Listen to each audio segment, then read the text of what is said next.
Hello there. In a shocking turn of events, we find that thousands of people have been murdered in the western Sudanese city of El Fasher. El Fasher is the capital of North Darfur state in Sudan.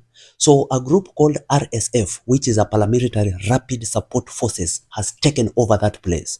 And as you know, Sudan has been ravaged by this civil war for the past 2.5 years, causing an estimated 40,000 deaths and a displacement of around 12 million people. So before we even go further, we do not need rocket science to understand events that may be leading to such mass killings, massacre, terror, and torture of the population taking place there.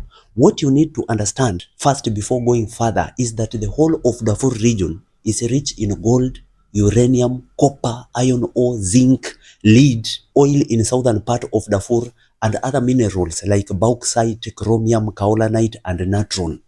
All this is treasure of untapped resources that Sudan has.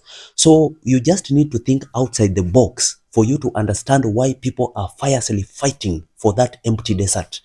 That desert that you think is empty is more precious than the entire East Africa combined. And mind you, Sudan is Africa's third largest producer of gold. And if it was not for this instability which is there right now, Sudan is projected to be Africa's leading gold producer.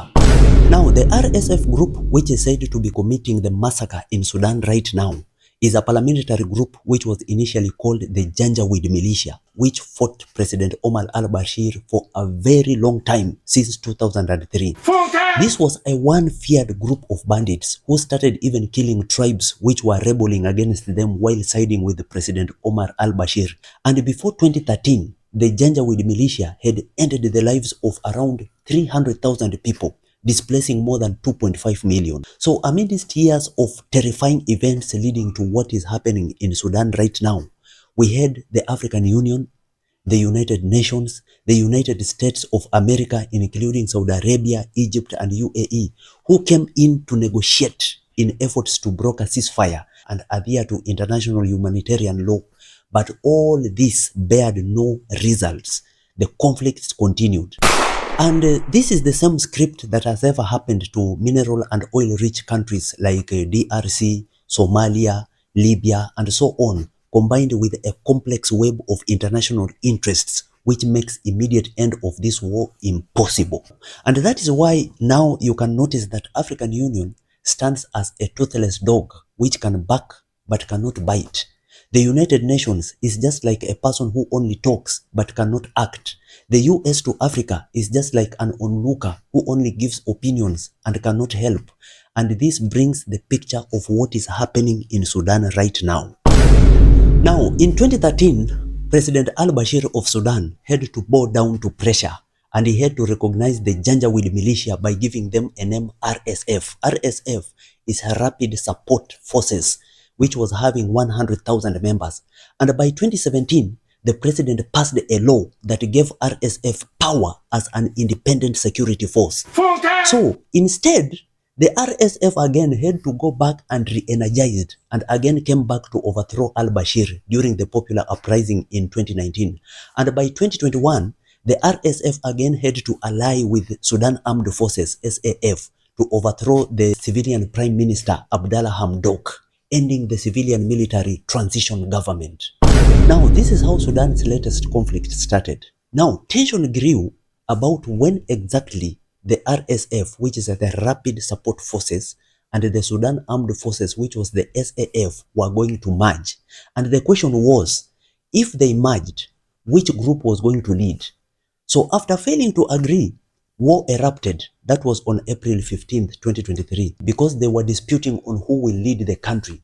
And this is how the RSF started what we call genocide in Darfur, Sudan right now.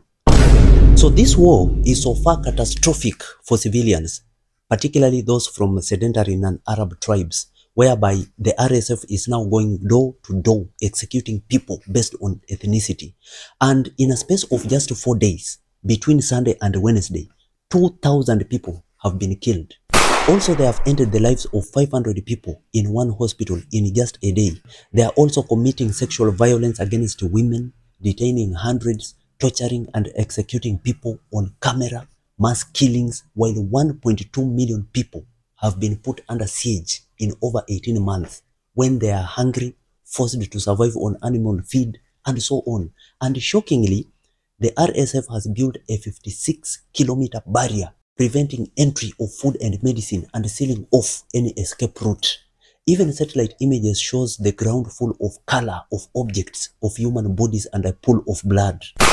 And you may wonder who is this supplying arms to the RSF group. Now, the international dimension of the war has further complicated the situation.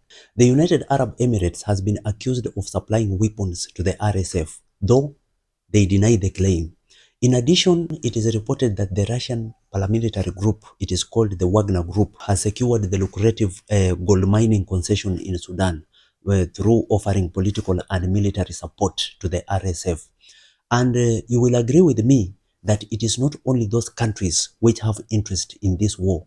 There are many more nations interested in this Sudan conflict situation. It is only that they cannot come out right now. Now, remember, I earlier told you that this region of the country is rich in gold, uranium, copper, and so on. So this can give you a striking comparability with what was taking place in DRC, where China was against M23 rebels while supporting the government forces, while other powers were believed to be supporting the M23. But the goal was one, to get the minerals while people suffer. So this script is so usual in Africa and it should be condemned. Now, over 35,000 people have fled El Fasher in just 3 days, walking on foot for approximately 70 kilometers west, while almost 200,000 civilians are believed to be trapped in El Fasher. Now, the RSF has declared a parallel government across Darfur, while the Sudanese army is in eastern, central, and northern strongholds. And there is an oil-rich region bordering Darfur, which is called El Obeid, which is currently controlled by the Sudan Armed Forces, SAF, though it seems that the RSF is also closing in, though the battle is still tough. And the SAF, Sudan Armed Forces, claims that they just decided to withdraw from Darfur to save the population from bloodshed. But they claim that they will go back and take over the place. The RSF, on the other hand, claims that they just want to unify Sudan under a true democracy. And they say that any individual found to have committed crimes against civilians will be held accountable. But instead, they are the ones committing those crimes. Now, more massacres are most likely to happen if the RSF continue taking more places, because the taking over of El Fasher gives the RSF control of the entire Darfur region, which is the vast region strategically located along Chad, Libya, and South Sudan borders. And also that place is a significant source of Sudan's gold. And remember, that fighting for Sudan's gold is partly the big reason for the war. Now, look at this picture as an example. Niger is the second best country in Africa when it comes to having uranium reserves as a mineral. And as I quote my senior diplomatic analyst Hamed Hashi, he says that when they sell this mineral to France, they get paid around 100 million euros a year. That is what Niger is paid.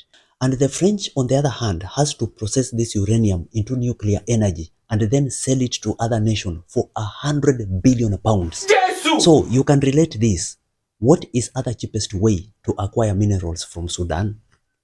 And do you think that this war will just end like that?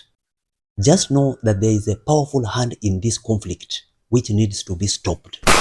It is up to you to take these words the way you want. Yes! Kindly subscribe to my YouTube channel for more information like this, and please leave us alone.